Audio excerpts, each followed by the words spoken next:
Here's to quitting. Quitting the couch for a quick run. Quitting the snooze button for a morning workout. Quitting giving up after 2 weeks. You see, staying committed to your fitness goals isn't easy. But with Apple Watch, you don't have to do it alone. Because Apple Watch gives you real-time motivation, plus advanced metrics that track all your workouts, so you can stick to your New Year's fitness resolutions. And once and for all, quit quitting with Apple Watch. iPhone 11 or later required.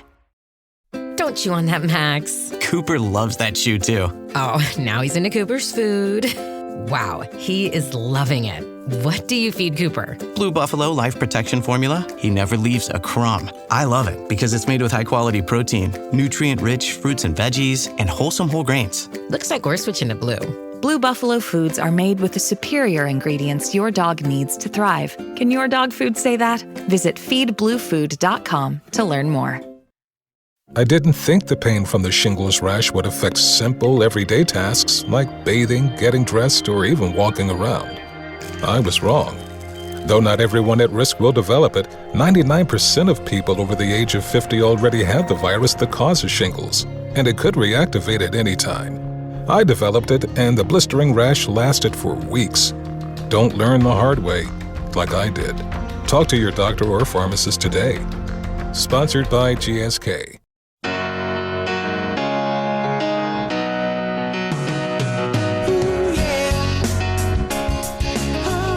We are back, and we are talking about If That Isn't Love. And I don't know how this is going to bode for this episode, but this is probably one of the originals I regularly forget exists in Al's catalog. Well, you would be forgiven, I think, and I don't think that has anything even to do with the quality of the song. It's just by design, it's a very...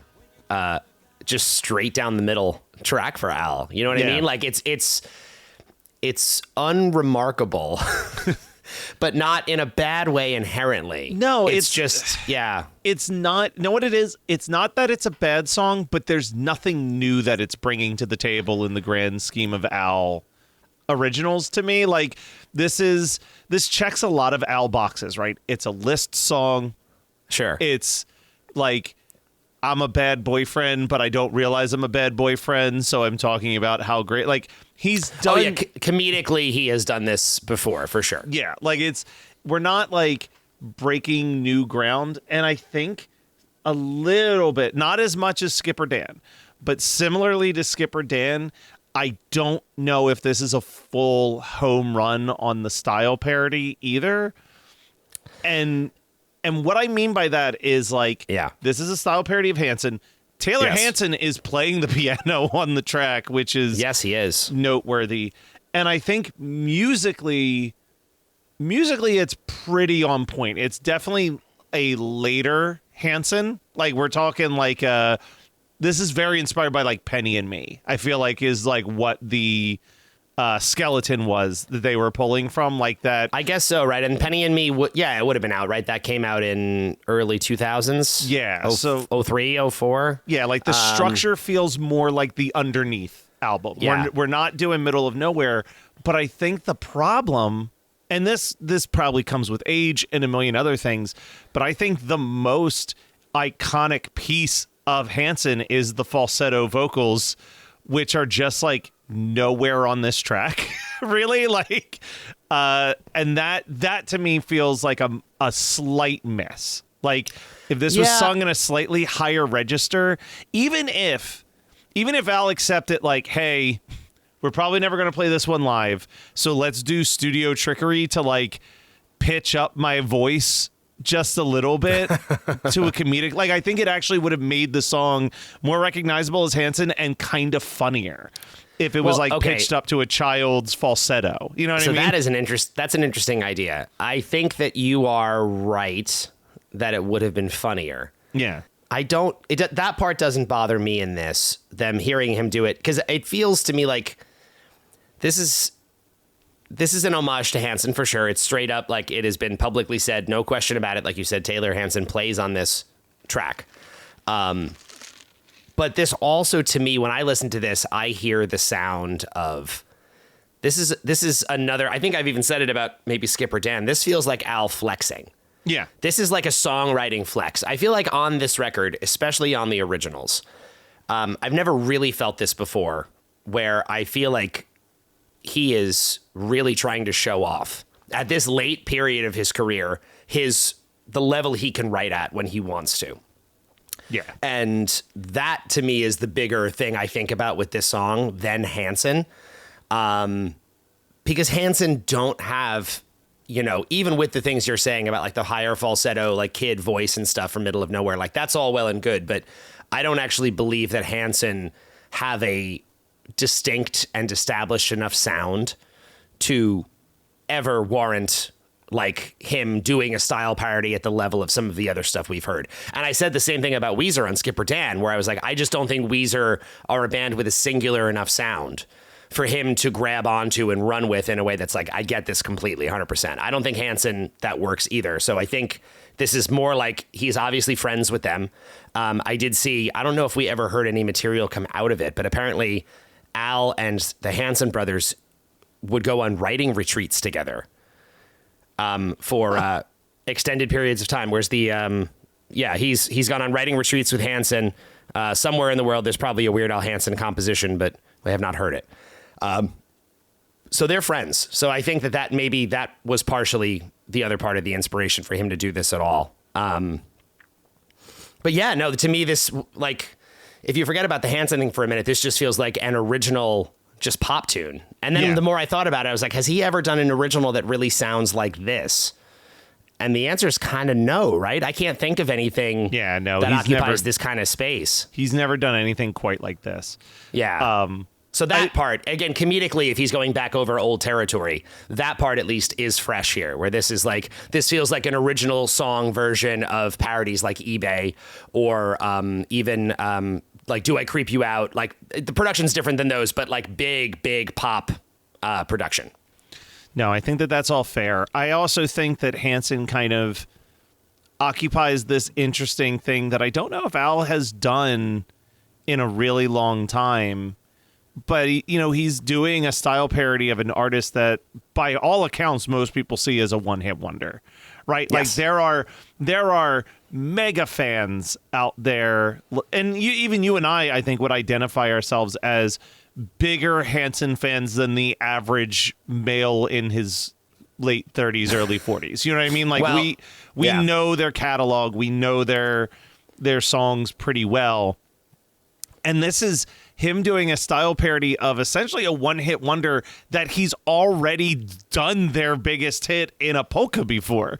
So it's like, it's kind of a weird, it only makes sense that he's doing this because he likes Hanson. Correct. Not because he thinks, 2011 people were clamoring for a Hanson style parody. Oh, yeah, exactly. No, I think this is a tribute to his friends. He gets Taylor Hanson to come play on it. Now, once again, no diss to Taylor Hanson, but comparatively, like when he had Ben Folds play on the Ben Folds style parody, that felt really distinct to me, where it was like, oh, that's Ben Folds playing the piano. Like he has Taylor Hanson, I just don't believe has enough of a voice on his instrument that you would be like, oh, that's obviously Taylor Hanson playing piano. Like that could easily be Al, it could easily be Ruben or anybody who Al works with, and like it, no diss. It's just the nature of this type of thing. But yeah, no, I think this is Al doing a little fun tribute to people he likes, and also showing off his ability to write what could be, barring a couple lyric changes, a completely acceptable stock standard like radio pop hit. Yeah, which I think is interesting because watching the music video, I want to talk about the music video briefly. Oh yeah, it almost was like the music video needed to make this character a shittier boyfriend than the lyrics imply. You know what I mean? Like, yeah, like the lyrics Al's character just wants to be rewarded for minor things. You know what I mean? Like, hey, if you're cleaning the gutter, I'll hold the ladder. You know what I mean? But in the video, they have to push it one step further where it's like, but he's not even holding the ladder. He's looking at another woman across the street. Like, you know what I mean? Like, they almost had to mean him up more for the video because in a weird world, this is, it makes sense that this is right before Whatever You Like to me. Yeah. Because both of them are like genuine love songs, just That's with true. a very low bar. Yeah. You know what You're I mean? right. Like That's a funny observation because we haven't done Whatever You Like yet, obviously. But that is, they are actually hitting a somewhat similar mark of like a low bar of acceptance. And that's the funny thing. I mean, I will say lyrically about this song, it is a funny little somewhat different spin he's putting on it in this track. Whatever You Like does do something similar, but I like the idea of, because you're right, the video amplifies the shittiness. And then you're left, when you're watching the video, you're thinking like, oh my God, this woman needs to get out of this. Like she is trapped with a man who's dangerous. But in the song, it's like this guy is just kind of a moron. Yeah. And is, a low bar of what it takes to make someone love you, I guess. Right? Yeah. Or believing that doing the bare minimum is enough in a relationship. Maybe I'm now immediately thinking about this more than Al did, but like, what's the real, what is the takeaway on this song? There's something about the name of this song too. If That Isn't Love, Yeah. which makes me think of a song that I guess by the time this came out would have been 5 or 6 years old. But the Gym Class Heroes has that Cupid's Chokehold song. Cupid's Chokehold, where yeah. he keeps saying, if that ain't love, then I don't know what love is. And in both of those sentiments, You're right, yeah. it's a very minor thing that they're talking about. Like I think in the Gym Class Heroes, the first time he says it is like, she makes me pancakes and likes the music that my band makes. And it's like, that's not a particularly high bar. No, it's not. When did that record come out? I want to say that's like 2008. So this could have been like kind of fresh off of that, right? Or 2006. I think it's 2006 is Cruel as School Children. 2004. Wow. It didn't become a single until later, but it took a little while. That's crazy. That's amazing. Cupid's Chokehold was first released in 2004 on the Papercut Chronicles and then was re-recorded for As Cruel as School Children 2006. Yeah, the 2006 release, I think, is when it was. That's the one that actually took off. Okay, so fair enough. But, I mean, it could have been. It's an interesting parallel there, but you're right. Some of those lyrical similarities. I mean, I do want to, and it's funny because, sorry, my point being, there is never a romantic way that you can say, well, if that ain't love, then like, because it's always, anytime that you're saying that, you're gassing yourself up at that point. You know what I mean? That is true. And I think that there's something really smart about Al taking that phrase, because it's not like he created that phrase. People have said this for probably decades, if not millennia. But taking that sentiment and just kind of pointing out how if you are using that, you are being kind of a self-centered douche, and usually you're keeping a low bar at the exact same time when you say it. Like, I do think that it's a very judgy thing that Al is choosing to do with that song title and the direction that he takes this song. Well, considering that it's a style parody of someone like Hanson, I do think there is something to be said for that, because Hanson is an act, like many, many pop acts, where I think people don't really think too hard about what the lyrics are actually saying in a song. So like kind of hiding it in here, there's some really outward comedy in this song, but it's worth noting, this is an interesting, we haven't like brought this exact point up in a while, but I haven't thought about it, is this is a song with a non-changing, repeating chorus. Yep.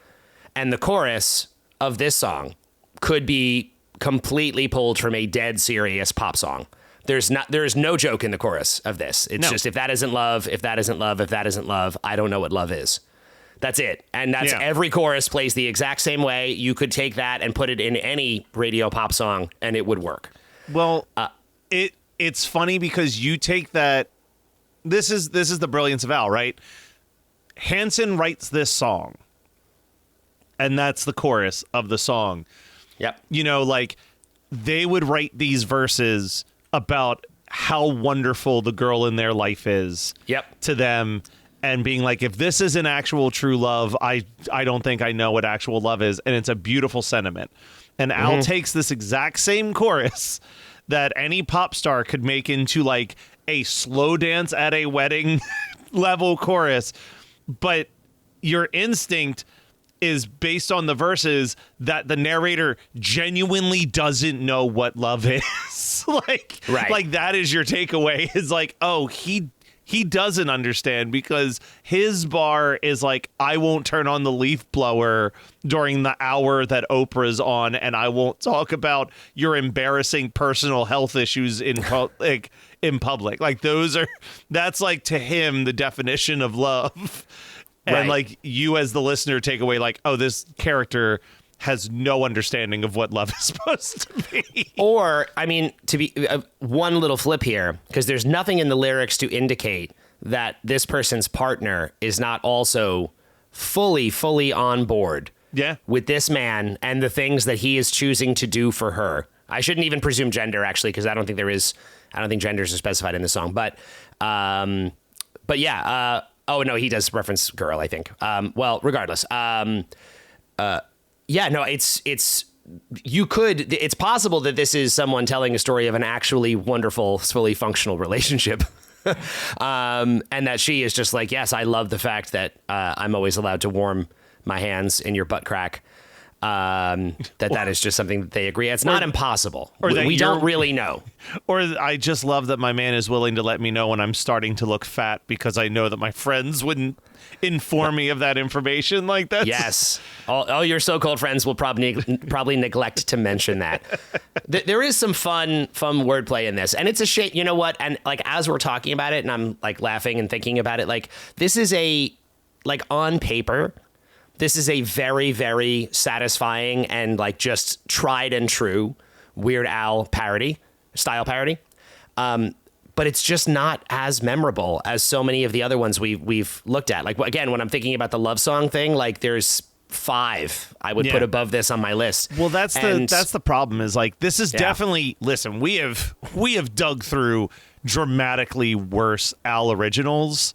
Oh yeah. Than this. No, it's not bad at all. But I think that I think of something that my friend once said when he made a movie called the FP, where he said, I don't care if people love my movie or hate my movie, I just don't want them to forget my movie. And in like his mind, making a movie that was so middle of the road that people forgot about it was worse than making a bad movie. And I think that that's the biggest strike that I can give. This is like, even looking at something that I don't particularly like that much, like Gotta Boogie, which I know everybody loves. Gotta Boogie. But Gotta So Boogie good. is that's in my bottom 5. I think about Gotta Boogie probably 15 times more than I think about this song existing. I wake up every day thinking about Gotta Boogie. Yeah, I mean, every day. Every morning. But even like Calling In Sick. Like, I'm not a big fan of Calling In Sick, but that's another one that I think about a hell of a lot more than I think about this song. So it's not, I mean, listen, this song's not going to even probably make my bottom 10, but it's also like in no world it's not cracking my top 10 either by any stretch of the imagination. It's just, it's a bummer, because all of the things that work in other Al songs are present and accounted for here, but they are all kind of just forgettable. And I was thinking about this because like last week we did Another Tattoo, and like Another Tattoo, while it's, far from like the most perfect parody that Al's ever done, it was at least a topic he's never really dove into before, so it's like sticks out and it's memorable. I suppose that's true. Yeah. Like Al's never done a whole song dedicated to tattoos, where it feels like every other album has one of these like bad romantic partner type songs, and at this point it kind of does feel like And listen, we're doing a podcast about Al. We love Al. But it does kind of feel like, dude, if you don't have anything else to bring to the table on this topic, we could just write about something else now. Well, that's interesting. I'm a little bit flipped on that. I might ultimately prefer Al repeatedly doing his own twisted version of love songs than doing another song about tattoos, but that's unrelated. Yeah, I mean, I don't know. I don't mind Al going back to the well on certain things. You know, like he has done it before with great effect. And I do wonder if it's just like inherent to the nature of this type of a parody. Like what he is shooting for is a little bit forgettable. And then that sounds like I'm dissing Hanson a bit, and I don't intend to. It is kind of like right down the middle, like pop. Well, I don't even know how to classify Hanson's genre anymore. Like what else can we use to, like, what other words can we use to describe the genre of Hanson? They're power pop with occasional throwback vibes. You know what I mean? Like, yeah, that's like piano driven pop rock that does have some 70s influence to it. Yeah. Well, that's, they're one of those bands. But it's so basic. Like, I can't, every time when we do style parodies, and it's all these very distinctive things we can say about, like, oh, well, this is a style parody of Cake, so naturally we're going to have XYZ are all part of this song. Like, and this just does not have anything like that I can talk about. I can't pull anything in to make this feel special. That's the Hanson problem, right? Like, Hanson is one of these... the Hanson problem. The Hanson problem. But, like, Hanson is one of these extremely unique bands to me, where in 1997... their big hook and the thing that made them interesting was, like, in a world of boy bands, here was an actual boy band that played their own instruments and wrote their own songs, and that was a unique novelty to them. But, like, the reality is, like, Hanson is one of those bands where you can simultaneously feel like they should have been bigger, they should have had more chart-topping hits because they had great songs, but also at the exact same time understand why it didn't work out for them, because, like, yeah, Penny and Me is an unbelievable song. If Only, and This Time Around, like, they have written really good songs throughout their career, but as their career went on and their voices, they didn't have that, like, Michael Jackson and the Jackson 5 level of childhood falsetto. They just kind of fell into a very generic, could blend in with anything else on the radio sound that doesn't make them pop the way that, like, Bop popped with this super catchy chorus and this high, 13-year-old kids vocals and everything else. By the time you get even to This Time Around, where Taylor Hanson is now, like, finished puberty and has a normal 16-year-old singing voice, and he isn't hitting those high notes as much, it kind of just became generic down the center radio rock, and they're really good at that. But like you said, that's also forgettable. It's well, it's a little forgettable, and I get, just like, for what Al does, there's just, like, really nothing to grab onto. There's nothing here I can even pull out and, like, dissect. There's just nothing there, and I'm not even. It sounds like I'm saying that as a dig, and I guess a little bit I am, but I don't mean it to be. I just mean, like, this is just, I don't feel like Al was shooting for a target for this to be as inherently memorable as some of the other ones that he has done. And maybe that's way off base. I don't know, but it's just, this is really, like, I'm finding this uniquely challenging to discuss. Go further with the American Express Business Gold Card. Earn 3 times membership rewards points on flights and prepaid hotels when you book through AmexTravel.com. Whether your destination is a business conference or a client meeting, your purchases will help you earn more points for future trips. Experience more on your travels with Amex Business Gold. Terms apply. Learn more at americanexpress.com/business-gold. Amex Business Gold Card. Built for business by American Express. Why do growing businesses love working in Slack? Let's ask Christy at Ari Bikes. Running things in Slack saves me so much time. AI summaries save 97 minutes per week. What say you, Rox from Gosney? Slack helps us build community, it helps us build connection. Your partners, vendors and customers all in one place. Take us on home, Ashley from Caraway. If we didn't have Slack tomorrow, I would explode. Well, let's not let that happen. Visit slack.com/podcast to get 50% off Slack Business Plus. I am your host, Stassi Schroeder. Welcome to Tell Me Lies, the official podcast. What's the most unhinged thing of season 3? Steven, because he's so evil. I do think he is misunderstood. You see everyone face consequences. It's intoxicating. The writers just know how to trick you. There's always a twist in this show. It's nothing you would expect. Tell Me Lies, the official podcast, January 6th, and stream the new season of Tell Me Lies, January 13th on Hulu and Hulu on Disney+. Does it ever feel like you're a marketing professional just speaking into the void? But with LinkedIn ads, you can know you're reaching the right decision makers, a network of 130 million of them, in fact. You can even target buyers by job title, industry, company, seniority, skills, and did I say job title? See how you can avoid the void and reach the right buyers with LinkedIn ads. Spend $250 on your first campaign and get a free $250 credit for the next one. Get started at linkedin.com/campaign. Terms and conditions apply. Año nuevo, los mismos Extra Value Meals en McDonald's. Ahora te puedes llevar 2 snack wraps y papitas y una bebida mediana por solo $8. Solo por tiempo limitado. Precios y participación pueden variar. Los precios pueden ser más altos en Hawaii, Alaska y California y con entrega. Remember when James Cameron nearly directed a Spider-Man movie? What about when we almost got Batman Year One with Joaquin Phoenix? Or David Goyer's Flash movie that would have starred Ryan Reynolds?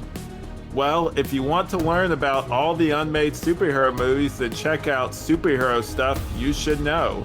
Hosted by Ben Wan and Alex Ramsey, every month we cover nostalgic superhero movies with deep dives into unmade scripts, early drafts, deleted scenes, alternate cuts, concept art, novelizations, and tie-in novels. We also interview the people involved in making the superhero films of our childhood, with our past guests including superhero actors, directors, screenwriters, and concept artists. So remember, that's Superhero Stuff You Should Know or Superhero SYSK on social media. Check us out on YouTube and wherever you get your podcasts. I think there's another factor, and this is gonna sound so mean to a band that I genuinely like. But given so many of the other style parodies. All right. Here's how I'm going to take this angle. I think you and I, as both you being a musician and me being a very musician-loving, like a music-loving person, a person who is like adjacent to the music scene, whether it's like doing merch for people or doing music podcasts or whatever. There's always bands that maybe on first glance wouldn't be our type of music, but because you've like built a relationship or a rapport with the members of said band, you become more of a fan of them than you maybe would have at first glance. Like at first glance, you would have just been like, yeah, that's really good and moved on. But like now they're your friend's band, or they're like a band that you've opened for 3 months. And now you know a bunch of their songs like the back of your hand. Sure. What I'm trying to say is Hanson does not fall into the category for me of like when we're looking at Al doing like a Devo parody or a Ben Folds parody where you're like, oh, Al clearly loves this band so much and it makes sense in his DNA.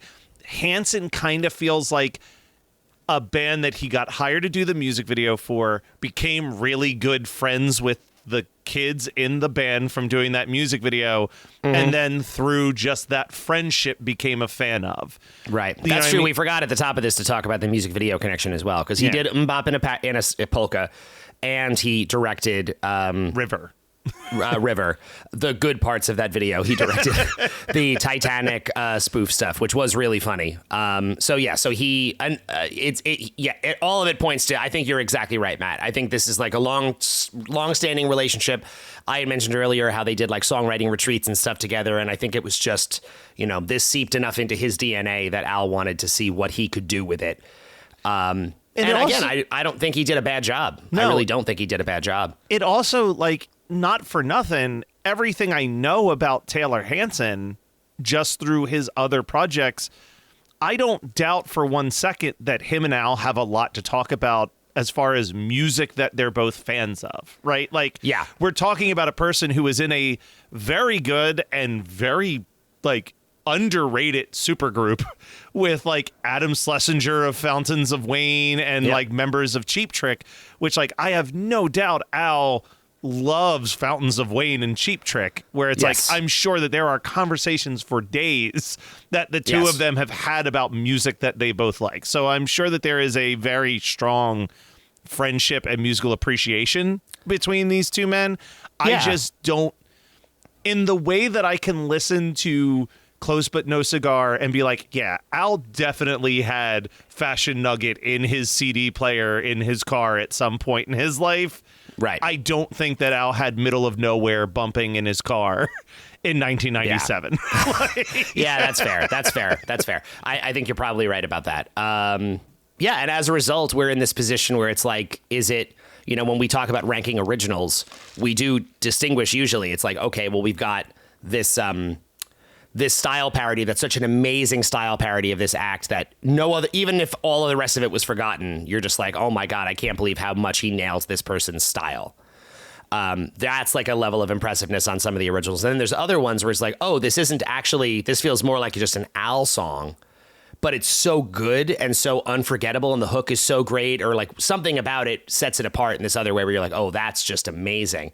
And then this one kind of doesn't have either of those things to it. So even though it's not, there's nothing objectionable about it at all. And as I listen to it, I'm like, yeah, this is fun.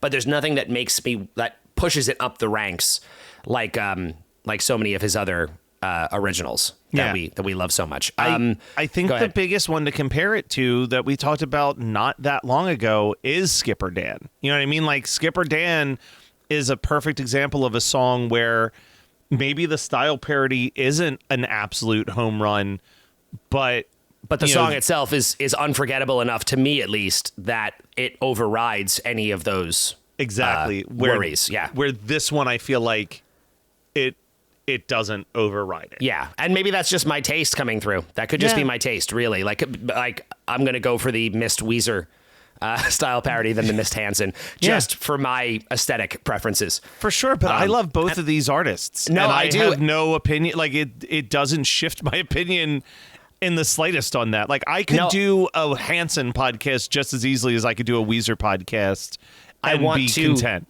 I want to talk for a moment about Hanson, because I actually do have a little bit of history with this band, which is that you talked about it on the One Hit Thunder podcast. Well, we definitely would have talked about this on One Hit Thunder, but this was years and years ago now, and a different show entirely. So I'll tell some of these stories maybe again. But yeah, when I was in high school, my girlfriend, the first serious girlfriend I had, was Hanson was her be all end all, like her favorite band. And I went and saw them live with her twice, once in Connecticut and once at Carnegie Hall. Wow. In New York City. They played a big show. And they were great. This was the time, this would have been 2004. So Underneath. This is like the Penny and Me era. Well, it was before Underneath came out, I think. Okay. I can't remember if they would have done any of those songs. Maybe it was just, now that you're saying it, maybe Underneath Acoustic came out. There was an acoustic version of that record and then a full band. Some version of it was out, because I do remember them playing Penny and Me now. But at one of those shows, they came out and they opened with a Radiohead cover. And I was like, wow, this is really this. And, and that said everything to me. This is a band who is going back out on the road, and they are please take us seriously. We are not messing around here. We are really writing serious music. We want to be taken seriously as writers and musicians, and we're going to do whatever we have to do to show you that that's the case. And I was impressed. The show was really, really good. They sounded amazing. It was the funny, weird combo of super, super great musicianship and songwriting and stuff. But then the show is just the sound of 10,000 screaming voices, and no one's singing. People, with the sort of pop show where no one's even singing the lyrics back at spots. Everyone's just going while they're playing, which is a little hard for me to take sometimes. But the show is very impressive. But the other thing I want to point out, because I just noticed it is available now on YouTube for free. Hanson put out a documentary in 2006. I guess it officially came out in 2006, called Strong Enough to Break, that is about the process of making Underneath. Yeah. And they worked on that record for 40 months. 40. Jesus. And the reason why was because they were signed to Island Def Jam. And Island Def Jam, these are the sort of things that can happen in the music industry that a lot of people are not aware of. They were obligated in their contract to provide Island Def Jam with another record. They had a multi-album deal. And after the not very great success of their follow-up to Middle of Nowhere, I'm going to forget the name of that record this right time now. around. Thank you. That record did not do as well as they thought it would. And for the follow-up, which was going to become Underneath, the label kept... Hanson is obligated to deliver an album to this label, right? Mm-hmm. But the label is not obligated to release something that they don't think will sell. Yeah. So if Hanson goes to the label and delivers them, like, here's 10 songs for our new album, and the label goes, no, we don't like it, try again. They can send the band back to the drawing board to write more songs, and then that process can repeat. A very similar thing happened to Wheatus, actually, with the second Wheatus album, Hand Over Your Loved Ones. Brendan delivered that record to the label, and the label said, we don't like it, we don't hear a song. And yes, in that scenario... Because the label's idiots that couldn't hear the hit that was Lemonade. Yeah, I mean, they just did not... They wanted, Teenage Dirtbag 2, and it wasn't on there, and they didn't know what to do with it. And so they said that they didn't want to release it, and ultimately they wound up giving the album back to Brendan during a contentious meeting. But Hanson did not have that kind of fortune, and they kept going back and making more songs. And by the end, I'm not going to remember exactly how many, but they had recorded and presented to Island Def Jam, I think it was almost 100 songs. And the label kept saying no. And they were like, if you don't hear an album's worth of material in 100 songs that we have made for you, then we don't know what to do. And they basically had to lawyer up and go through this incredibly long, drawn-out legal battle to be released from their contract and be allowed to release music independently. And eventually they did, and then Underneath came out self-released on their label, 3-Car Garage, 3CG, it's called, their label now. But it's a really, really, really great documentary. I know about this very well because another part of their many-year-long process of establishing cred was that they took that documentary and they toured it around universities. And Hanson brought that movie to NYU, and all of the music students were invited to come see a screening of it, and then Hanson did a Q&A after. And during my brief time at NYU before I joined Wheatus, that happened, and I got to go see it, and it was spectacular. And they hung out and did a long Q&A, and all these people took photos and stuff. It was really a great, great event. They seemed just awesome, and it worked. I mean, again, it reestablished them. It made people realize they were not that they were still a band, and that they deserved attention. And then that Underneath record is really, really good. It's really, it's really objectively good. It's would arguably their recommend best anyone album. listen to it. I think it probably is. I haven't completely listened to everything they've ever made at this point, but of that early stuff, or the first 5 or 6 records that I've heard from them, that is definitely the strongest, I think. Okay, 2 things, because now I'm reminded of something else we forgot to talk about that we'll have to do. This is coming out before that mailbag. We never talked about the Thinking About Something music video that Hanson did that is a parody of the Blues Brothers featuring Al Yankovic as the tambourine player in the band. Put it in the mailbag. Throw it in that mailbag, Matt Kelly. I can't believe we didn't cover that. But talking about you seeing Hanson live and them doing a Radiohead cover. Now, this episode is going to come out in January of 2026. So this is going to give you a nice roadmap on how far in advance we recorded this. But just, what was it, a week ago, they played Riot Fest where they covered Hope by the Descendants with one of the Descendants on stage joining that's right.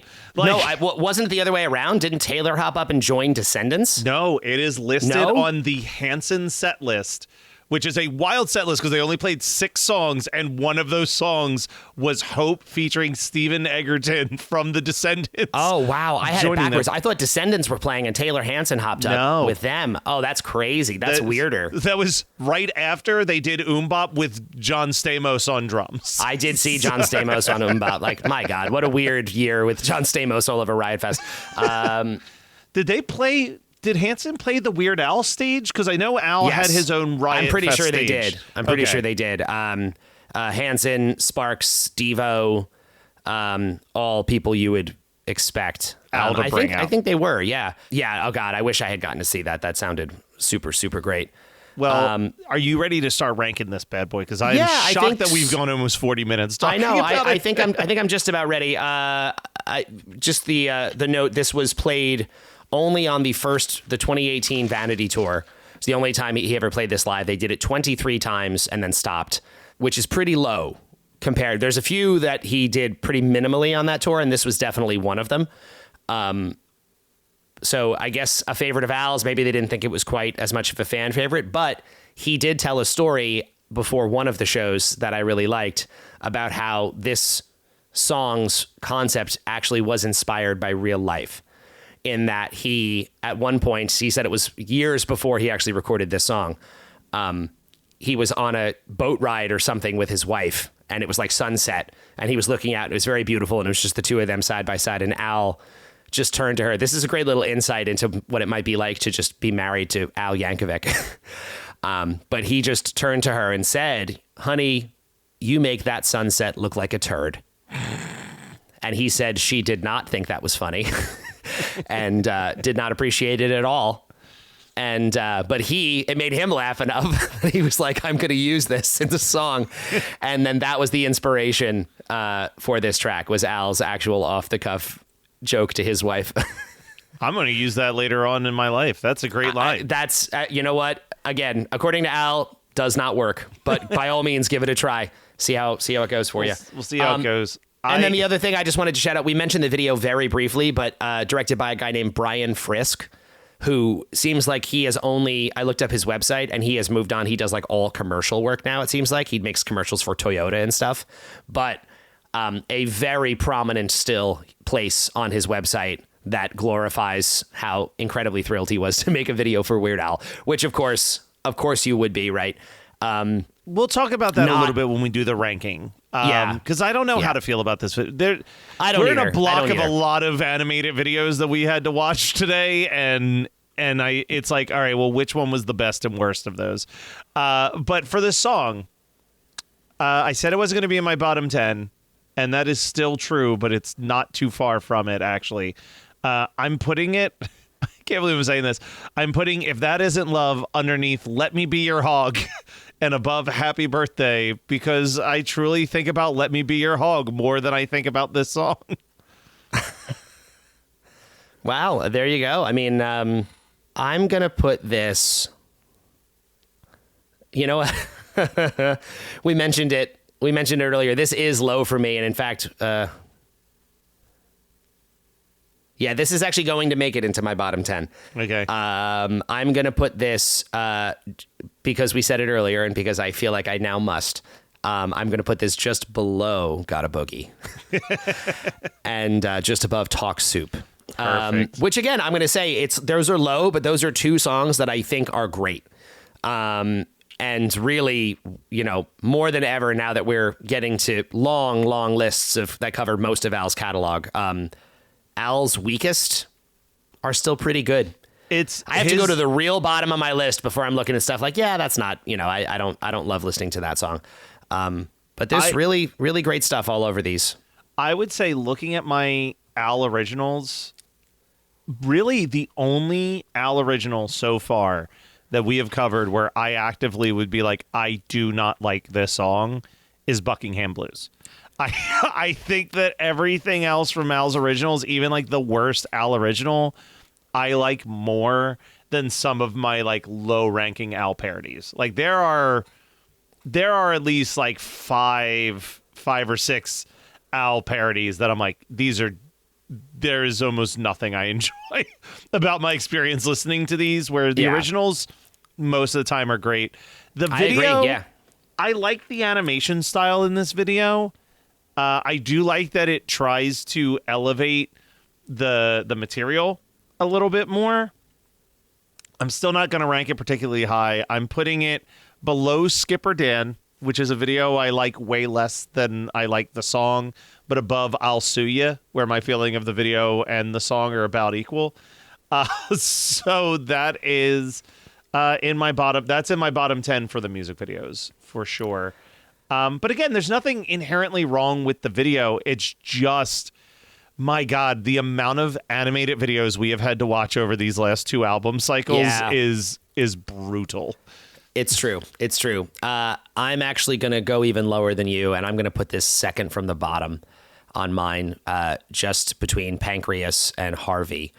There's nothing wrong with it. There's nothing inherently wrong with it at all. But I actually feel like I'm a little bit, what's the way to describe this?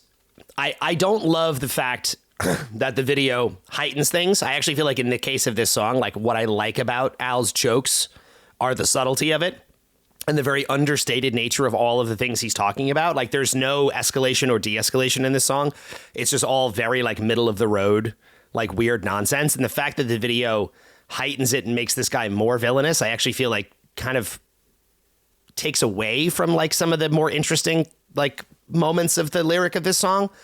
And you know, when I was saying earlier about like, we don't really know, like maybe that this person's partner loves the fact that they do all of these things, based on the lyric, you couldn't know if that's the case.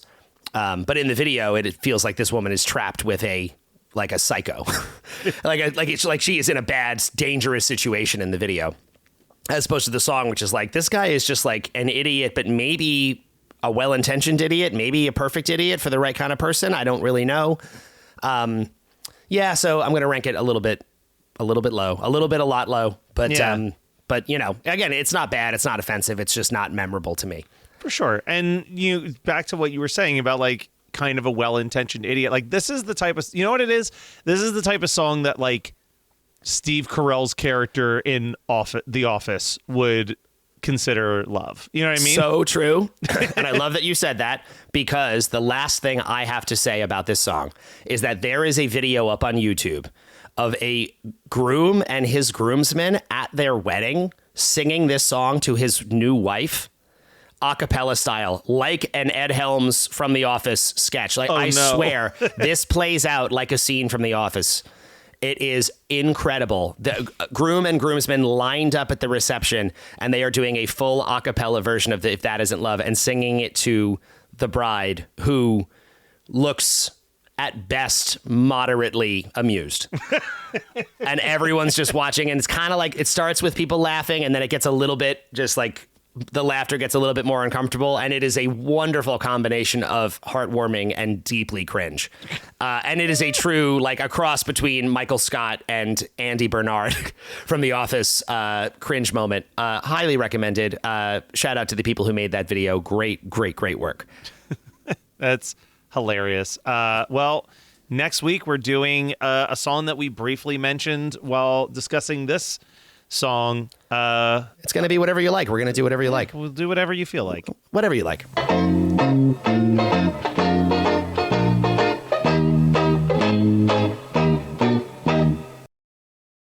Well, the holidays have come and gone once again, but if you've forgotten to get that special someone in your life a gift, well, Mint Mobile is extending their holiday offer of half off unlimited wireless. So here's the idea. You get it now, you call it an early present for next year. What do you have to lose? Give it a try at mintmobile.com/switch.